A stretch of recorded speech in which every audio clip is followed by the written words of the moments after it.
Welcome to the Strong for Performance podcast, where we share wisdom and practical tips to help you grow stronger in all areas of your life. I'm your host, Meredith Bell. I interview experts who offer real-world experiences that you can apply to your own journey. If you enjoy my podcast, be sure to subscribe and rate it on your favorite podcast platform. Welcome to another episode of the Strong for Performance podcast. I'm Meredith Bell, your host, and it is my privilege to bring you special guests who will inspire and challenge you. And if you enjoy my show, please be sure to rate and review it on your favorite podcast platform. My podcast is sponsored by Performance Support Systems, the publisher of software, tools, and books for improving the way people communicate at work. You can learn more at growstrongleaders.com. And today I am really excited and delighted to have as my guest, Dr. Roger Hall. Roger, welcome to my show. Thank you. I'm grateful to be here. Well, I'm really looking forward to our conversation. And before I jump into my first question, let me give you a more formal introduction. Roger is the author of a wonderful book called Staying Happy, Being Productive, the Big 10 Things Successful People Do. And we'll be talking about some of those things in our conversation today. He is a business psychologist with clients all over the country, and he trains leaders to monitor and manage their thinking. And we're going to look at that as well. Roger knows great leaders work on themselves first, and then success in their company follows. He's worked with thousands of leaders, and he especially loves to work with small entrepreneurial firms. And today we're going to start with a concept Roger calls freak out. And that's about fearing less and living more. So how to overcome worry in an age where panic could be the natural reaction. So Roger, tell us first a little bit about the journey that brought you to the work you're doing today with leaders. Kind of the broader journey. I went into graduate school in a subdiscipline called counseling psychology, and at the time, the goal of counseling psychologists were to work with high-functioning people to do better. But like many young people, and I was younger at the time, I got diverted from my track and I started doing much more clinical work. And I found out that while I was very good at it, I didn't really enjoy it. And so I reshifted my priorities and tried to figure out, well, how do I do this? And the area where psychologists were helping people who were doing well to do better, or performance psychology, were in the military, in sports, and in business. And so I hired a guy to help, kind of redevelop my career so that I could do this peak performance work with business owners, and have been grateful to be doing that for the better part of my career now. So when you think about your work with them and this idea of fear, what is it when you get into your initial conversations with them, and maybe even in subsequent ones, what are the things you uncover that you find out they're really the most afraid of? Wow, there are a lot of things. Usually people don't come to me and say, I'm afraid of spiders and snakes. Right. That's what you learn about spiders, fear of spiders and snakes can work with everything else. But most of our fears are really social fears. Will I be embarrassed? Will I be harmed in this relationship? Will I lose face? Am I safe with these people? And so when I work with leaders, so much of what they're trying to do is manage their emotions as as it relates to their social interactions with others. Human beings are pack or herd animals, and so much of what we do is predicated on how we interact with others. So most of the fears I'm dealing with are, are my people going to take me seriously? Am I a phony? All those are related to, fear of embarrassment or fear of humiliation or fear of being found out as incompetent. There's a pantheon of other fears, but it's mostly the social fears that come up. And with those, how do you uncover those? What kinds of questions do you ask, or stories do they end up telling you that help you get a handle on what they're really struggling with?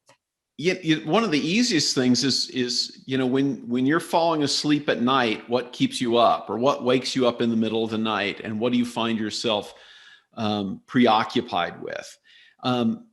What I ask them is about their airtime, and I have what's called an airtime test, which is when I'm doing nothing, what's in my head.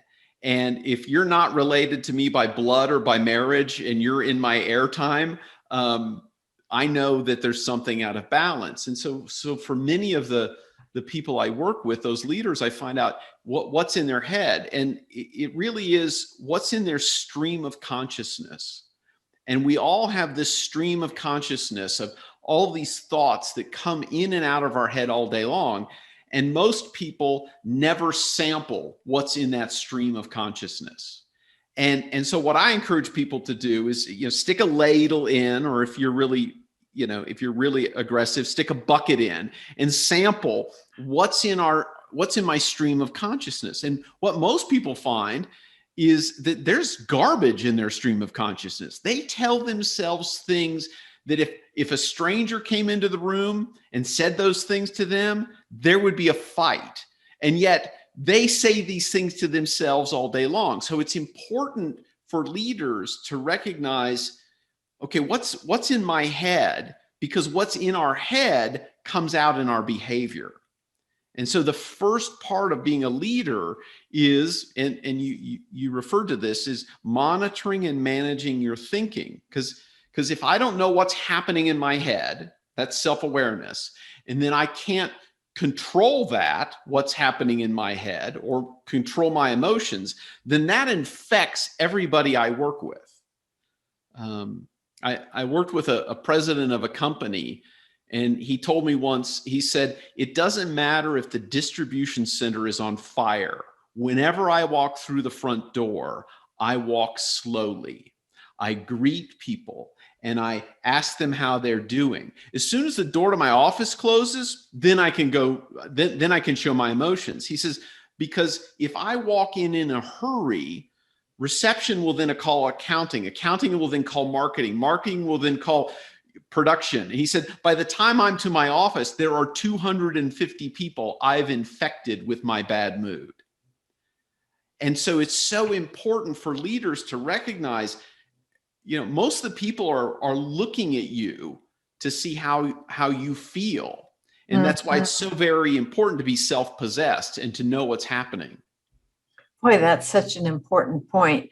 Do you have examples of clients who didn't know to operate and walk in slowly? They didn't have that awareness that this person did.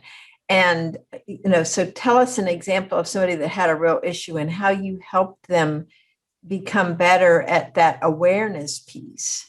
Well, for some people, they're really little things. And some people, and I'll give you an example I've seen with some people, is like when I'm really concentrating, and I've seen this in other people, but I'll use myself as an example. When I'm really concentrating, it's the same as my furious face. And so if people don't know that, boy, you've really captured my attention, and they don't know that looks almost exactly the same as I'm going to take your head off, then they can be intimidated by me. And so with some of the leaders I've worked with, I've watched them interact, and I said, you have this sort of behavioral thing where you look angry when you're concentrating. And they said, no, I do. And I go, oh, yeah, you do. And so, we get them to look at it, and sometimes it helps to videotape yourself or have somebody in a meeting videotape you, and you realize these behavioral sort of tics that you have. And as soon as you're aware of it, again, once you've monitored it, then you can manage it. And it doesn't mean you have to change your facial expression. For some people, it means smiling more. But for other people, it means letting people know in advance, hey, I've got this facial expression. I'm not angry. You've just captured my attention. Boy, I identify with that. I remember years ago when we worked in a physical office and we had a team of people, and we did a 360 feedback on each of the three owners. And that was one of the things I got. That's so funny you mentioned it, because I would be at my desk working on something, and if somebody came in, one of the feedback pieces I got was, they didn't use the word angry, but annoyed, that I was being interrupted. And so when we had our debrief with the team, and I said, this is something I didn't know I do. And I apologized to them. And I said, from now on, I will close my door when I am needing to have that quiet time, to concentrate on something, so that you'll know if you need to interrupt me, you can, but I am focused on this. So it's interesting. That must be a more widespread occurrence than I had realized before. It's actually pretty common when we're in deep concentration, and we're brought up out of that deep level of concentration. It is an irritant, and it does kind of annoy. Now we can right the ship and we can get back to normal, but people recognize it as happening. And so if you recognize, okay, when I'm interrupted, I will be annoyed. Okay, I've got to fix that right away and say, hey, glad you're here. Sorry, I'm in the middle of thinking something. I do want to help you. So a lot of it is first that awareness. It's observing yourself, and then the self-control or willpower to say the next thing. Yeah, I think that's really important. One of the things that you also said that I just was inwardly chuckling. Fortunately, I have not had this happen in a very long time, but this airtime. Who are you who's running through your stream of consciousness? I can remember when I was an employee in different places, and there might be one person I particularly had a problem with. Boy, they did occupy a lot of space in my head, off hours and in the office. And so once you help someone identify that person is taking up a lot of airtime, how do you help them make that transition to not do that or not have that be the case? Well, it really depends on the importance of the person in your life or in your work. And so if you've got a key coworker or a key employee who's instrumental in the success of your business, then managing that person is going to take some of your airtime. If the person is not central to your life, and they become more and more destructive in your life, then I encourage people to reevaluate. Boy, is this a person that you want to have in your circle? And I'm a little bit ruthless about people who are taking too much of my airtime, and I call them tornado magnets. And these are people who have a disproportionate number of problems and attract a disproportionate number of problems. And you know who they are in your life. Every time I introduce this term tornado magnet, people say, oh, I know who you're talking about. They seem to walk in a room and the pictures on the wall start to shake and people start to have fights that they weren't having before. You know who they are. They create chaos. happy to say I can't think of anyone in my life right now that is like that. That's awesome. That's I awesome. know. I know. But I think I've learned, Roger, what you're saying, you help these leaders that you work with. You pay too high of an emotional cost, or it takes too much of an emotional toll to try to keep someone like that in your world.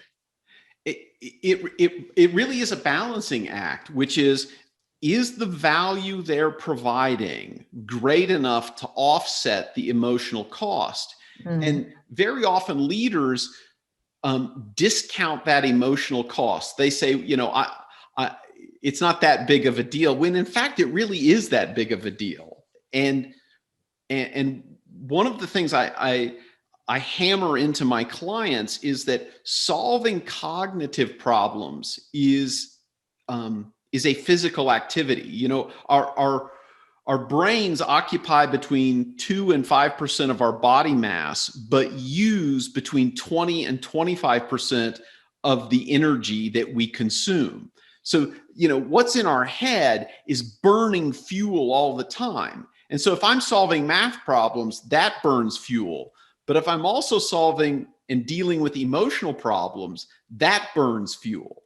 And so if I'm burning fuel to solve the emotional problems that I'm dealing with a troubling employee, that's preventing me from solving the strategic or tactical problems in my business.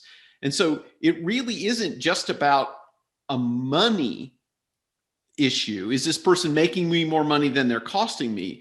It's, are they taking my cognitive attention so that I can't solve these other problems?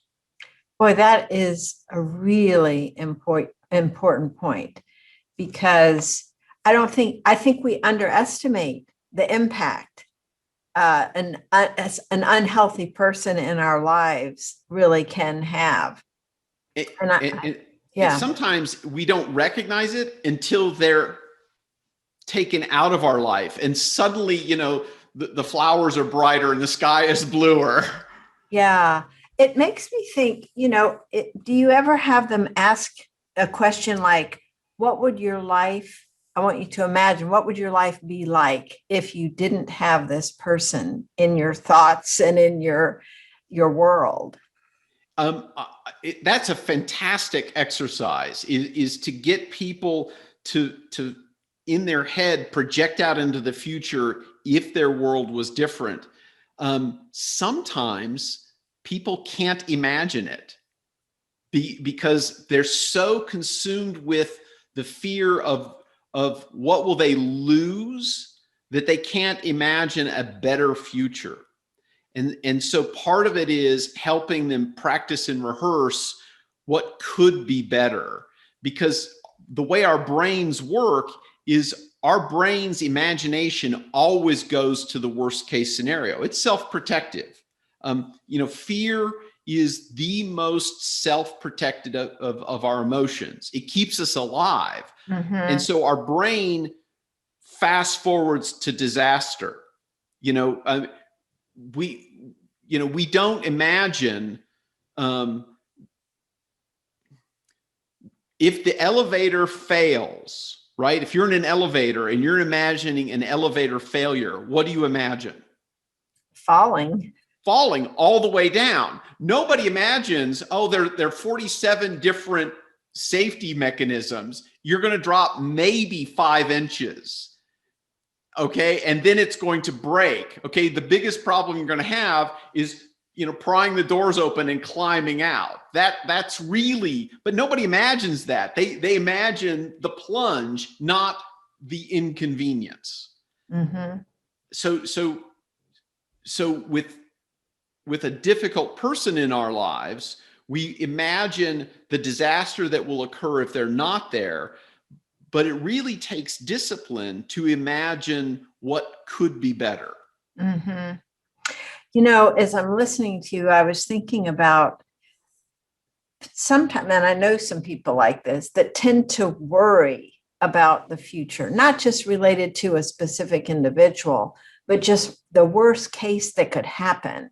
and they just get preoccupied with that. And again, going back to what you were saying, that takes a lot of airspace and energy that they could be devoting to more productive activities. So how do you help them really adopt a different either mindset or attitude around that?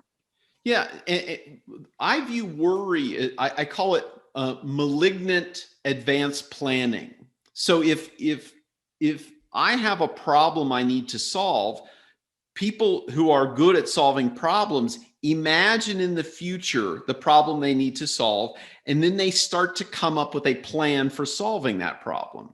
What happens with worry is our emotions get so high. There's a part of our brain called the amygdala, two little structures, the size and shape of the ends of my little fingers. And they're not the totality of fear, but they're kind of like where the fuse gets lit and it all gets started in the amygdala. And what it does is it sends these signals up to the front of our brain that turns off the part of our brain that solves problems. So if you're out in the woods being chased by a mountain lion, you can't do math problems, right? You can't do it because all you're trying to do is stay alive. And so when people worry, what happens is they imagine disaster. That sends signals up that turns off the part of their brain that can solve the problem. And then they work in this loop. And the loop is a disaster loop. They fast forward to disaster, can't come up with a solution because the prefrontal part of their brain is turned off. They loop back to disaster, and it only amps up their emotion, which keeps their prefrontal turned off. So part of it is settling themselves down and rehearsing. So reducing the emotional level and then rehearsing a solution, a positive solution. And I tell people, you only have to come up with one, because as soon as you can imagine one positive solution, you can adapt on the fly in real life. Well, and I love that you keep it to one, because that keeps it simple. People don't feel overwhelmed. Like, how on earth could I do that? Do you ever find yourself having to provide them with examples of one solution, or are they usually able to come up with it themselves? We've all experienced this. This is why we have other people around us, is that sometimes we're so overwhelmed with our emotion, we need someone else's spare prefrontal cortex to do the heavy lifting for us. Yeah. I work with lots of financial advisors, and in financial situations, people, when the market corrects and goes down, people freak out. And so their advisor, I tell them, you're their spare prefrontal cortex to make sure that they can make good decisions in the midst of that fear. And so anytime there's an advisor, part of our job as advisors and guides is to help people come up with solutions they may not have thought of, because the amygdala and the limbic system is overwhelming their own ability to solve the problem. That's so interesting. Well, let's look at maybe the flip side. I think you said you call it the offense of looking at the being happy part, being productive, so that you're not as preoccupied by fears and negative thoughts and worry. So what are some of those 10 big things, or big 10 things, the big 10 that things you talk about in your book? Tell us a few of those that people listening could say, oh, yeah, I could do that. Yeah, I observed happy, successful people in my life, and I started writing down the things that they do. And this is certainly not an exhaustive list, but I figured, 47 things successful people do is just not going to work. But I kind of crystallized it to 10 things. The first, which we've talked about a lot already, is thought life, which is being disciplined in a person's thinking. Then it's spiritual life. Almost every person I've worked with who's happy and successful has some sort of faith practice. And now they're not all the same faith practice and I'm not evangelizing, but there's just a ton of research about how people who are part of an organized religious tradition have happier, healthier, longer lives and more fun. So those are two. I talk about the importance of love life, that those primary relationships with the people that we love, and it doesn't have to be your partner, but it can be a partner, children, immediate family, social life. And when I work with a lot of leaders, many of them are very lonely. They don't have friends, and how important having those social connections are. I talk about nutritional life. The fuel we put into our system is what makes our mood, which makes us able to think. It's not just about, healthy bones and healthy muscles. It's really about healthy thinking, because that fuels our brain. I talk about exercise life, that happy people are physically active. I talk about work life, and most happy, successful people enjoy their work. Now, not every day is great, but they typically find meaning in their work. We talk about money life, which is, if money can't buy you happiness, but it can certainly help you avoid a lot of misery. And if you're broke and you don't have any money, it's hard, but it'll only improve the quality of your life to a certain point, and then things kind of flatten out. And so I try to help people find advisors who will help them get out of debt and earn some money and not blow it. But then on the other end, people who are very, very wealthy, they have a different kind of sets of problems. And I call those too much money problems. And so it's finding that balance on your money life. And then the last two are recreational life.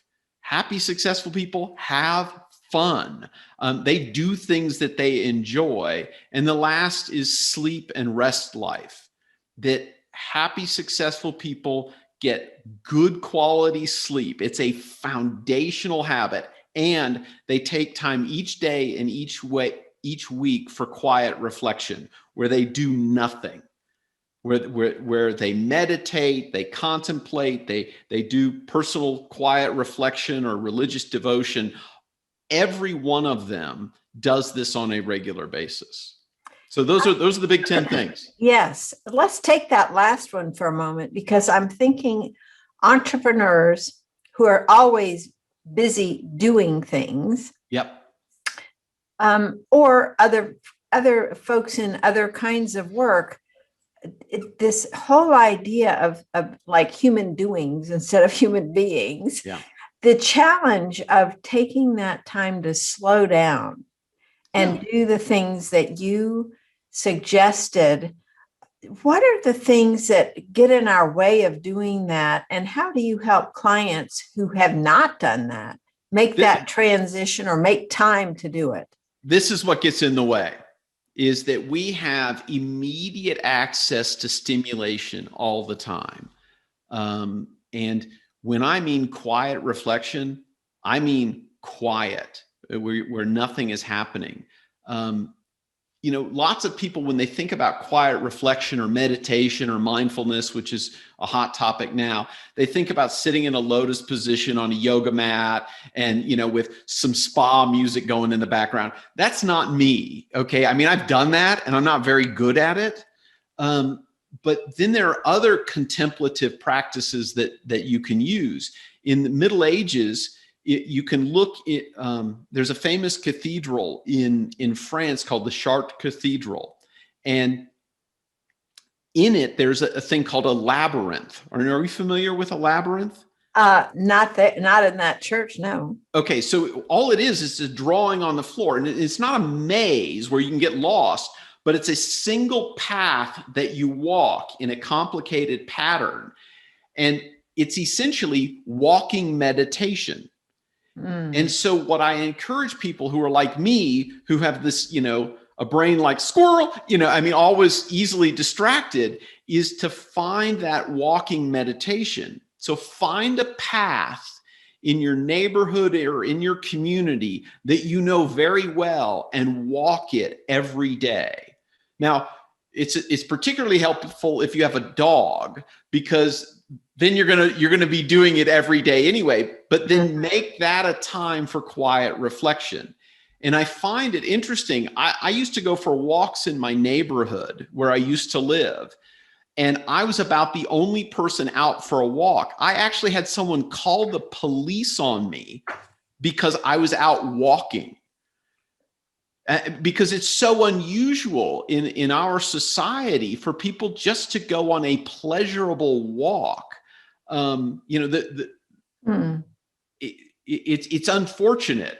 I didn't get taken into the station. It was all okay. But I would do this same route every day, and that was my quiet contemplation. Mm-hmm. I like the fact that you're offering alternatives to just sitting and, closing your eyes for however many minutes and doing what you might think of as traditional meditation. Yeah, and there are people for whom that works great. My wife is very good at that. I'm not.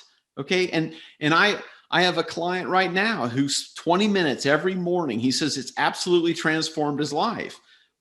But I'm not very good at that, right? But what I encourage people to do is start with 30 seconds. If you could just count your breathing for 30 seconds, you're on your way to quiet contemplation and meditation. That's great. And I think that is so important. We think we don't have time for it, but when we do take time to reflect, I've started doing a weekly practice of reflecting on my wins for the week and then planning for the next week on the business side. And that makes a huge difference. In fact, I've gotten to where I'm writing them down at the end of a day, because at the end of a week, it's kind of hard to remember what you had as a win on a daily basis. But it's that whole thing of blocking time to recognize what you've done, because do you find it so easy for people to criticize themselves for what they haven't done instead of giving themselves credit for what they have? So there's, I mean, you've touched on such an important point of recording your wins. And I talked about it a little bit earlier about how the brain remembers things that'll kill us. And there's a relatively new book called The Power of Bad. And the authors, John Tierney and Roy Baumeister, talk about how our brains so easily go to the worst case scenario. And what you've said is, and we never, it's not easy for us to remember the small wins. And that's why gratitude is so important. And yours is a modified form of a gratitude discipline, which is on a daily basis, focus on the things for which you're grateful, that went well. Because if you don't, your brain is designed not to remember the mildly positive, but just the things that'll kill you. So to have that disciplined practice will bring that to the top of your mind every day. It will improve your mood and your productivity. Mm-hmm. I like that. I hadn't thought about it as, if I didn't do that, the focus is on the negative, but I can see where that's easily, a habit that can be created.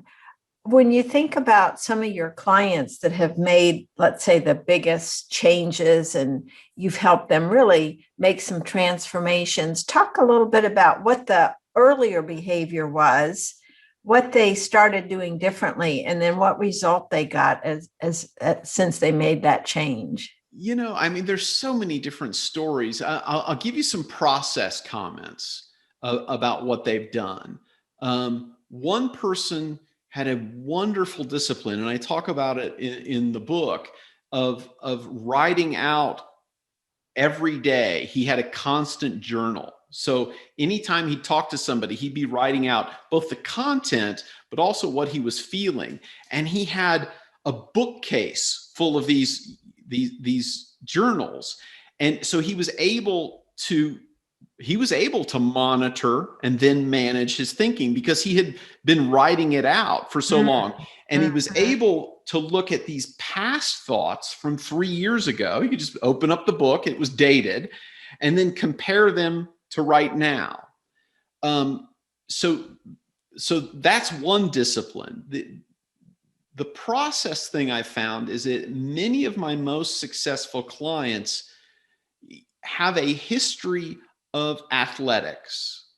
And it's not that they're jocks that makes them successful, but they understand what it's like to have somebody tell them something about themselves so that they'll improve. Many good students are used to being told, oh, you're such a good student, you're so smart, and you're so successful. People who have a history of athletics have been told over and over again, here's how to improve, here's how you messed up, here's how you improve. Well, that's kind of how life works. And the ones who've been most successful have recognized they've done a very good job. I have a client who is a former marathoner, and he views his work like a marathon. Okay, I don't have to focus on my time. I just have to focus on my heart rate.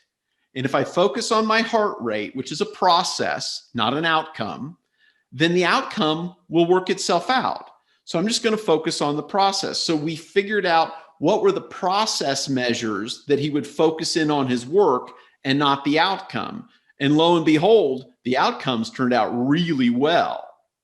And so those are some of the things that some of my really successful clients have done to change themselves. Monitor it, write it down, focus on a process rather than an outcome, and recognize it's a long haul. It's really a marathon to make those changes.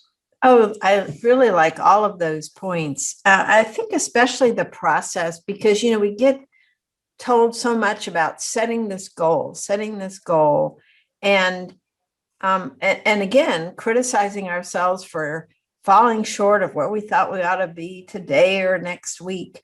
But I think your point is such an important one, that if we really get the right process in place, I think that's a key piece, right? The process itself has to be something that is moving us forward. So how do you help someone recognize when their process is not serving them well? Well, and that's the part of the conversational discovery is it's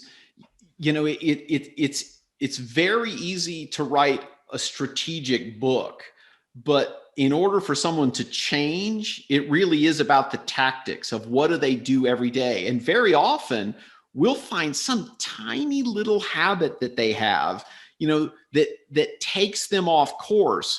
And if we'll just change that one habit in the process of their day, suddenly things open up in ways that they had never discovered. But it requires discovery and conversation, and I think books are great. I read a ton of books, but the real magic happens in drilling down and observing those small little behaviors that one small change can make a really big shift in the process of their day or in how they solve a problem. That's great. And it's so true. And it often helps to be working with someone like you that can listen carefully and notice, well, what about this? That the person didn't even realize they were doing. A lot of this is unconscious, isn't it? Well, most of our daily life is unconscious. We have so many habits. If we didn't have these habits, Meredith, we couldn't survive. And so much of our life is on autopilot because it's more efficient that way. And every one of us has blind spots. Every one of us. I have a ton of blind spots, and I need people around me to say, you're not aware of that thing. Oh, okay. If we think we all have it together, I've got, I'm super deluxe and I don't have any problems, then we're lying to ourselves. We all need that outside observation. You see this part here? I've never seen this part of my head without assistance. Okay. So people need to tell me, you're bald. I didn't realize it without assistance. Okay. Cause I can't see that without help.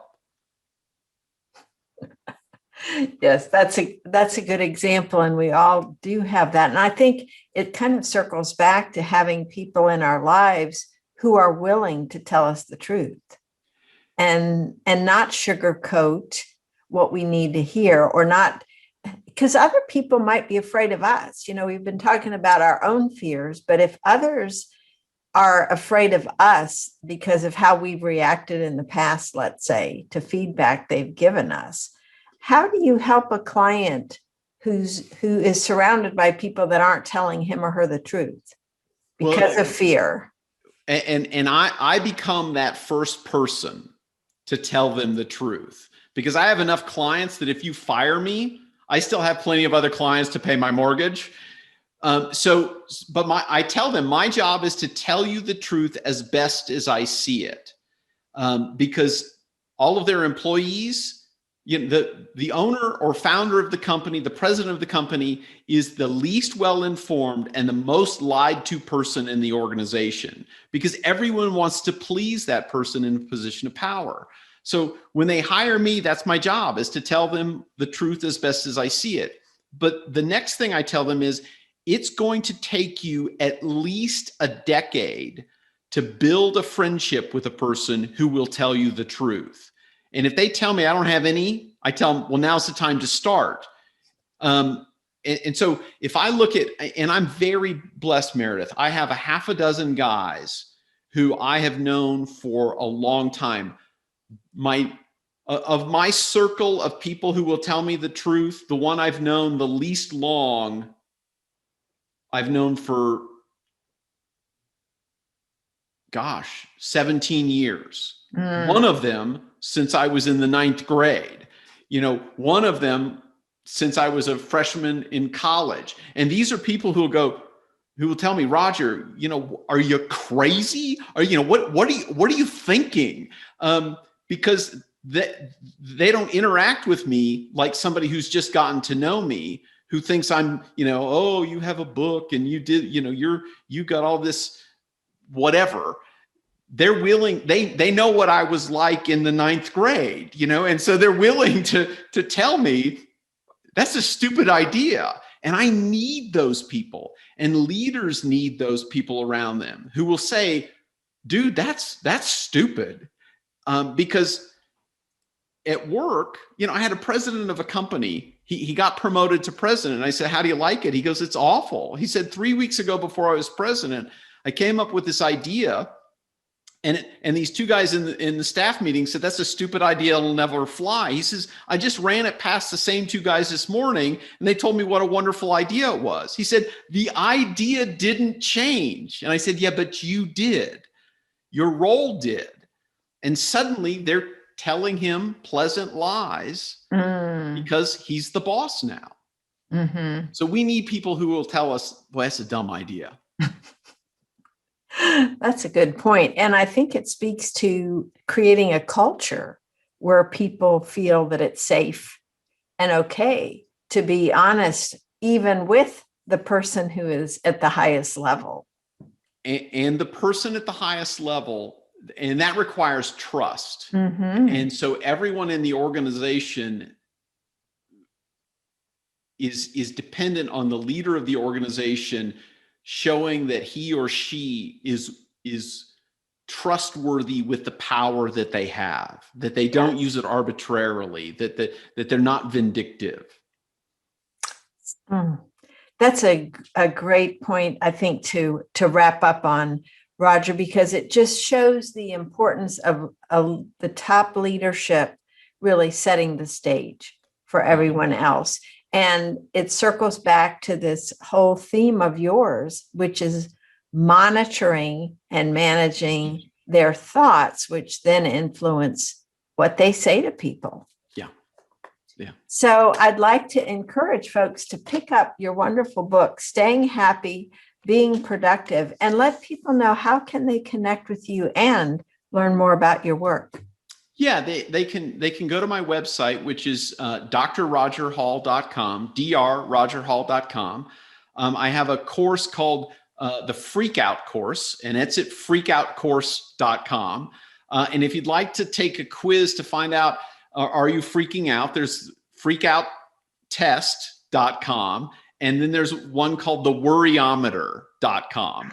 And so all of those things will help you to learn more about what I do. And if you'd like the book, you can get it at my website or at stayinghappybeingproductive.com.